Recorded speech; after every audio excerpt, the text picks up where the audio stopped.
Hi, everyone. Heather here from CAN, California AfterSchool Network, for another Fireside chat. And as usual, I'm joined by Michael Funk from the Department of Education, Expanded Learning Division. And this week, we're also joined by Sterling Williams. So glad to have you on, Sterling. And we've got a full conversation today to talk about the program plan. It was just released yesterday. So What did you say, Heather? What? Breaking The program news. plan guide was released yesterday. breaking news, as you said. Let's celebrate. I need to see some little celebration reactions on Zoom. So we want to jump right into it. So I'm going to pull it up in just a moment and we'll kind of walk through it and talk about it. And first, I'm going to say thank you, Sterling. I know you've spent many hours on this project, and you probably are super excited that it has been released. And so thank you for all of your hard work. And I am going to pull this up now. Let's see, share screen. So hopefully that all looks good. And Sterling, I'm going to turn it over to you to get us started and talking a little bit about this program plan. So just to reiterate, this is live and this is available to download on our website. It should look familiar to folks that have current funding with ACES with 21st. We try to make it user-friendly and something familiar to those LEAs. So what I want to do is just kind of go through a few of the first couple of pages to show what we'll be looking for. Those first 4 lines are really just to get the LEA contact information, so everyone's aware of who's in charge of running the ELO-P and how they can be contacted.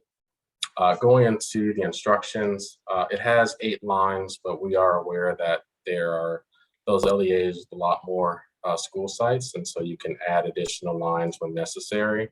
And although it says school sites, we are aware and encourage LEAs to look into the community. These can be program sites within the community, so it doesn't just have to be a school site. So when you're looking at where you can run your program, you want to know that those are options that are available as well.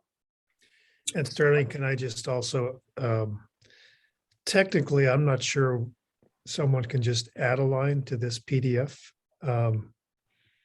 But do whatever you need to do. And also just to reinforce, you're not expected to have the program at every school site at all. So you don't have to list all the school sites that have K through 6. So whatever you need to do, I'll let you take it away, Sterling. Yeah, good point. And going into the purpose, right, we're looking at this as to support the whole child and student social and emotional learning. Those are terms in which the expanded learning field is very familiar with, and we want to make sure that that's being elevated as we're creating these programs for students. Our definitions we have, and these are more for folks that are just being introduced to expanded learning. We want to make sure that that's explicitly stated and that it's people-centered. And that's as a reference to anyone that needs to really get an idea of what expanded learning is and what the intentionality is for the students that we serve. And then lastly, I'll just note that for the instructions, as it says, this program plan needs to be approved by the LEA's governing board in a public meeting and posted on the LEA's website. That's an effort to be transparent and make sure that students, families, and the community is aware of the plan, and they can also provide feedback and become more involved. So, really excited that this is up and available. As we'll get into it more, we're here for continued conversation, feedback, and guidance. But, the ELO-P is here, and we have a lot more tools that are coming out for support. So I'll pass it back to you, Heather. Yeah, Sterling, I'm just going to, a little conversation back and forth about this particular section you just talked about. There's still some confusion. So this is not an application for funding. This is a program planning guide. The LEAs will receive the funding as part of an allocation. And it's legislatively required that you fill out this program plan provided by the department. So that's a requirement of education code. If you don't fill out this program plan, you will be subject to an audit finding. So I just want to be crystal clear. This is not an application. You're not going to send this off somewhere in hopes of getting funding. And in fact, you're not going to send this off somewhere. One of the reasons why it's approved by the governing board, Sterling said it clearly, is so there's buy-in of your whole public constituents as part of the school district, and hopefully engagement in the development of the plan. But there's a whole system of support in K-12 education. There's a system of support for expanded learning, the California Collaborative for Educational Excellence, the California Small School District Association. All of these people are in meetings now trying to figure out, how do we support LEAs as they implement this plan? Well, if the plan is posted to your website, then the county office staff and other intermediaries or other agencies that are available to support you can easily look up your plan and see what it is. And so that's part of the purpose behind this, but this is not an application. It is your local plan. Thanks, Michael. Yeah, and so with that, let's get into what else is in the local plan. And so a lot of what this is based on is the quality standards for expanded learning in California. Looks like this. We'll make sure there's links to all of these in the YouTube chat, and you can also, you'll see in the program plan itself, it actually links there, so you can easily find the quality standards. And so the quality standards for expanded learning in California, that was those are something that's really driven by the field. And so if you are not familiar with expanded learning, these will be new to you. If you are familiar with expanded learning, these are probably really already ingrained in your program, so they won't be anything new. But these really, there's 12 quality standards. This program plan is based off of 11, and you'll see that as we start to scroll through. They're really intended to help you just have a reflective conversation on what your program can do to best meet the needs of your community and your students. And so each within this program plan guide, each one, as I was saying, 11 of the 12 will have a spot. So it'll call it out here, safe and supportive environment. And then it has a pretty short prompt. This is where this prompt is great. It'll get you started, but you're going to want to pull out the quality standards. It's a detailed document, and I'm actually going to pull it up in just a moment for a particular standard so you can see what it looks like. And it's split into two types of quality standards. So we have the programmatic, which is more geared towards like what happens at the site level of the program, and then we have more of the programmatic, so site level and programmatic. And so, you know, when we're looking at this first one, safe and supportive environment, that's describe how the program will provide opportunities for students to experience a safe and supportive environment. And again, what this looks like in action will be in more detail as you get into the actual quality standards document. CAN also has a lot of tools and resources to support you as you want to dig even further into this. So we are happy to provide assistance on this. So just going to scroll through the second one, active and engaged learning, providing opportunities for students to experience active and engaged learning that supports or supplements, but does not duplicate the instructional day. Really important, that point there. Skill building, students should have opportunity to build skills during their programs. Youth voice and leadership, really essential for students to be engaged in leadership and have opportunities to share their voice and actually really help build these programs themselves. Healthy choices and behaviors. Expanded learning is a really great place to support students to engage in healthy choices and behaviors that at a minimum looks like nutritious meals and snacks, but can include a lot of other components. And then diversity, access, and equity. And this one I'm actually going to pull up. So this is the quality standard. So hopefully you can see this easily. And so each one has a page like this where it walks through what this looks like. And so it'll have an explanation up here that's just fairly short, but then it'll talk about what this looks like in action. So at the programmatic level, at the staff level, and the participant level. And when we're talking about diversity, access, and equity, there's a lot of different components to think about in this particular section, but a couple I wanted to elevate is transportation, the access piece. And so as you are designing a program to serve your unduplicated students, you really want to think about how they have access to that program. And so this is where transportation comes in. So if you are not having programs at every school site because you don't need to, or they're offsite, how do you provide transportation and thus access to those students? Also, how do you serve your students with disabilities? Focus on inclusion is really important for a program. So those are the types of things you'll really want to think about in this particular quality standard. And Heather, let me just interrupt. It's been fairly common with ACEs and 21st century programs that this is regarded as something different than the school day. And so it's been a local debate as to whether or not the LEA is required to support students with disabilities with the kind of support they need to participate in ACEs in 21st century.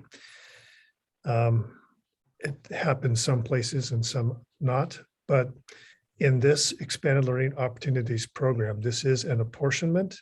It's not a grant program, and it is a requirement to serve and offer to serve all unduplicated students, which includes your students with disabilities. So we'll be unpacking more of that.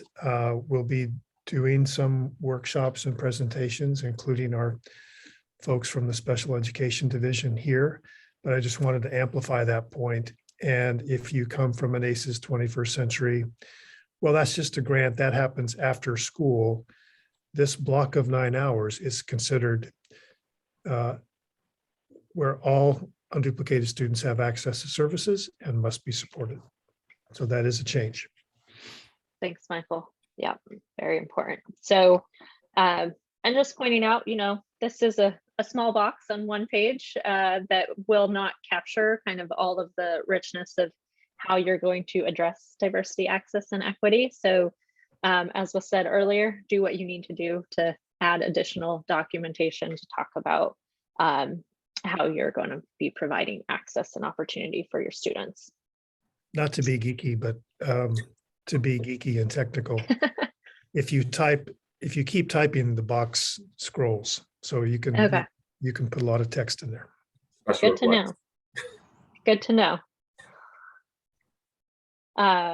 So that gets us through the point of service standards. So again, those are a little bit more focused on what actually happens at the sites themselves. And then we move into more of the programmatic standards. And so this will look a lot like what the LEAs are really focusing on across all of the programs. And so we have quality staff. That's a real important one. Gonna pause here. And, we've been having a lot of great conversations recently about wages. It's really important. The staff that work in expanded learning programs really deserve living wages and to be paid well. And so a lot of questions, from the state perspective, you have all the flexibility to increase wages, to utilize funds, to be creative with recruitment and retention and offer bonuses. So really encourage you to think creatively how we know there's challenges all across the board in education and in other sectors with hiring. So how do you really invest in your staff to recruit and retain high quality staff? Number 8, clear vision, mission, purpose. Number 9, collaborative partnerships. I'm going to pause here as well, and I'll just to show another one. scroll down till we get to that one. So again, quality standards are great. The description and the program plan, kind of short, give you a headline of what is kind of expected within that quality standard. But if you are looking to dig deeper into what that means, what that looks like in action, this is where the quality standards will really help you. This was referenced earlier, but really want to highlight, decision making. It includes your parents, your community partners, nonprofits, district leadership. So this really should be something that is not designed in a silo. It should be really intentional. It should engage stakeholders from the community. It shouldn't be a kind of one-off once a year survey, but really building those collaborative partnerships with your students, your community, and so forth. And then continuous quality improvement. Anybody that's familiar with CAN knows we love our CQI, but this particular place will ask you to describe your program's CQI plan. Again, if that's something you're like, I'm not sure what that means, I haven't engaged in that kind of work before, CAN has lots of resources and tools to help you do that. And then lastly is program management. So that gets us through the quality standards and then transitions to the general questions. So Michael, I'll turn it over to you to add on to anything about the quality standards or move to the general questions. Thanks, Heather. And just a note about the quality standards, they're now 7 years old. They were developed in 2014. And we all know that there's been a lot of change in society and education and what's going on in the world in the last 7 years. So if you read these standards and you think, well, I wish they would have said a little more about this, or man, that doesn't seem very strong on this. We are going to be looking into a process of revisiting the standards in 2022. We're not sure exactly how or what, but we will be, especially now that they're more universally adopted throughout all of K-12 education. So that's just a side note. Heather, if you could, the next general question, we have 3 general questions. And this one is also part of a current FAQ that's posted on the website. ACES 21st Century Elementary Middle and the ELO-P should be considered a single comprehensive program. And so I'm not going to read the question to you, but this question probably represents the bulk of the conversation that I end up having when I'm talking with people who have questions about this funding. And it seems like there's a couple things. First of all, and we mentioned this on the last Fireside chat, because at that last line, not the last line, but the most stringent requirements will be adopted for program guidance. And so most people I've talked to who are familiar with the ACES program say, well, ACES is, there's too many requirements. There's too many requirements for hours of attendance. And here ACES, kids have to go every day and they have to stay for the majority of the day unless they get an early release, and early release has to be the exception, and on and on. And the ELO-P attendance is based on the needs of the student and the family. Well, we're revising our guidance about the early release policy, and we're in conversation with the legislature about ACES education code. We believe that there are ways that current education code has been interpreted to make ACES seem more rigid than it is. And we are revising our early release guidance to more closely align with the ACES requirements. And I believe strongly that if you develop a local early release policy that's based on the needs of your student and families, then you can align these programs fairly. I'm not saying it's easy, but I'm saying it's possible and necessary. I would also say that some have said, well, then the program, we're kind of dismantling ACES. We're making it less rigorous. We're just going to turn into a drop-in program. And I just don't believe that. When you look at those quality standards that Heather just read through, students who are engaged, active, have quality relationships, have their social emotional needs being met and addressed, have caring adults there. They don't attend the after-school program because of the early release policy, right? They are there because of their relationships and their engagement, and it's a high quality experience. I don't believe our universe of ACES programs are suddenly going to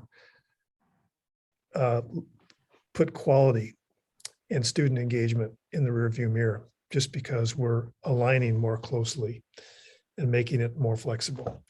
So the other thing I want to say about this, and we'll be saying a lot more about that. Trust me, this is just the first mention, maybe the second on the Fireside Chat. We've also heard that some LEAs are hiring staff to implement the Expanded Learning Opportunities program that are different than the ACES staff, and they're not necessarily communicating and working together. Now, we're not saying you're not going to have to hire more staff to implement this program, but this very question and the requirement in the legislature that the encouragement in the legislation to do this program with community partners during the quality standards, we're actually asking you to articulate how you're working and collaborating with community partners. Your existing staff leading ACES in 21st century are your experts. If you're looking on from an LEA and you're working in the business office or some level of administration, somewhere in that LEA, you've got staff who are working in ACES in 21st century, and they are your experts in how to design this. And our expectation is that these programs are working together. These humans are working together, not in a silo. Let's go to the next one, Heather. This could be what's shaping up for existing ACES in 21st century to be the biggest shift, which is a requirement to serve transitional kindergarten. And this question is asking you to think about how you're going to train your staff to work for younger children. How will the lower student to staff ratio be maintained? And then how is the curriculum and the program developmentally informed to address the younger age group, even to the point of what facilities you choose, because the facilities that are appropriate for transitional kindergarten are very different than the facilities that you would use for a fifth grader. I mean, you know that. So here, and of course, this is where at the CDE, we're working closely with those people that are going to implement universal transitional kindergarten, because they should be done together. So like I said on the question before about ACES in 21st century, in your LEA, you've got people who are early childhood education experts. They should definitely be brought in to help develop this section of the plan.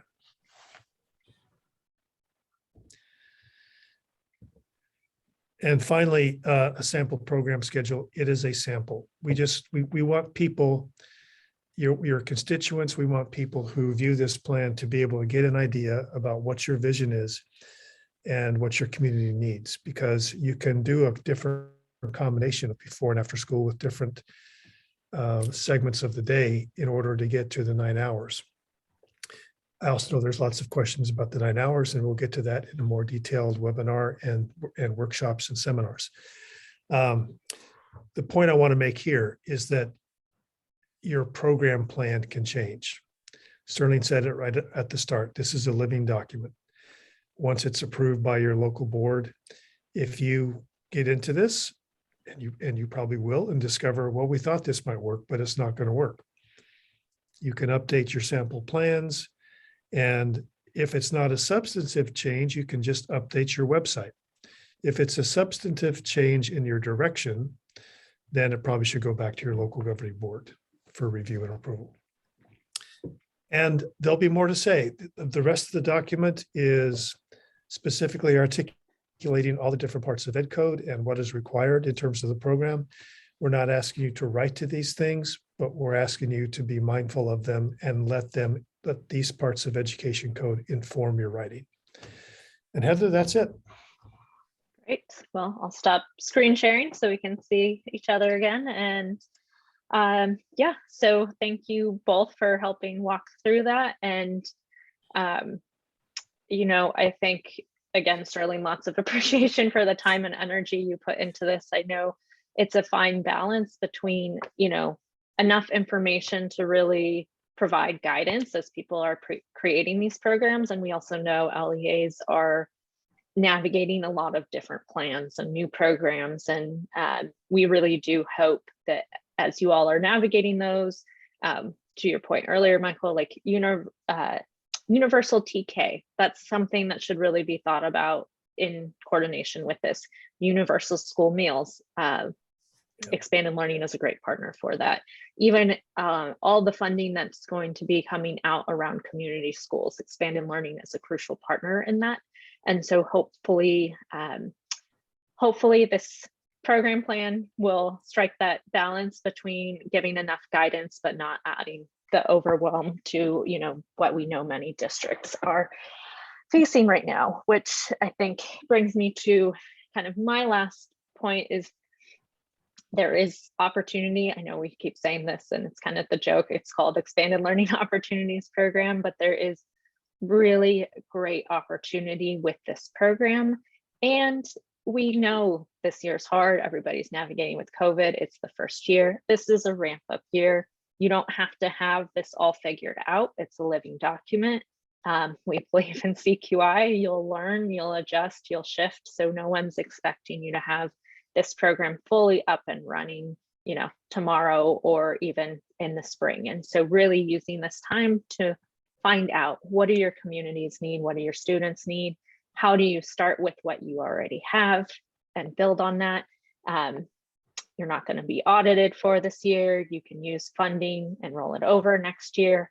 It must all be for expanded learning, but you can roll it over from this year to next year and just really start to hold like, what's that aspiration, that vision that we want to build towards, and how do we start small and start taking those steps today in a thoughtful way. So with that, I think, Michael, I'll turn it over to you for closing comments. Yeah, so, well, a couple things. We know that I've mentioned a couple times, we're going to be coming to speak at and offer opportunities.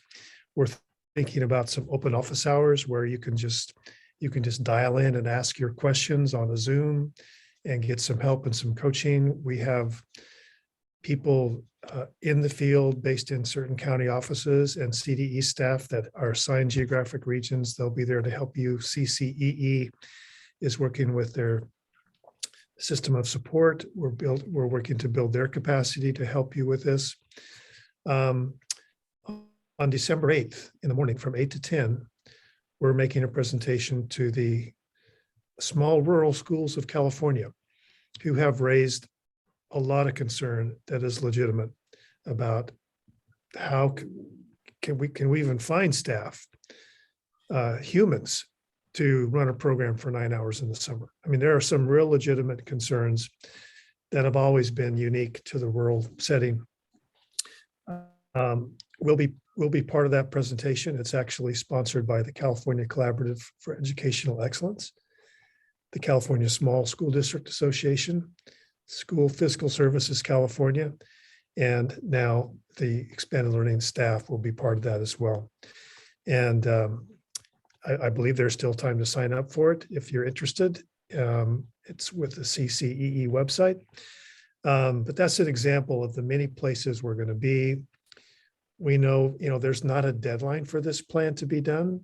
We haven't stated that yet because you need to take the time to do the planning that you need to do. And we're here to help for the long arc, for years. We are here to help. So it's not like you have a window of 60 days to get technical assistance on doing this. We are here to help at any point for the long arc of time. With that, there's countless people who are working on this.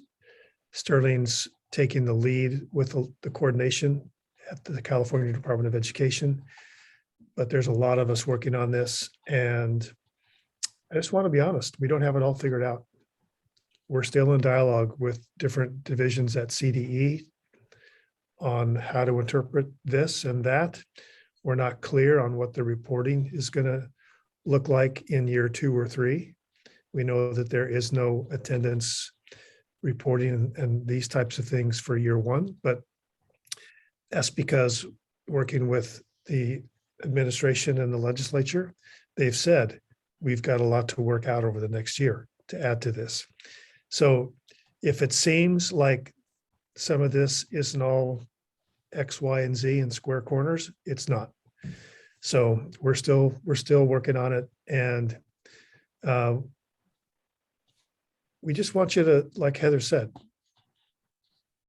plan so the children that deserve our best will receive our best. That's all we can ask. And that's leading with love, as we do here in California. Thank you, Heather and Sterling. Thanks, Michael. Thanks, Sterling.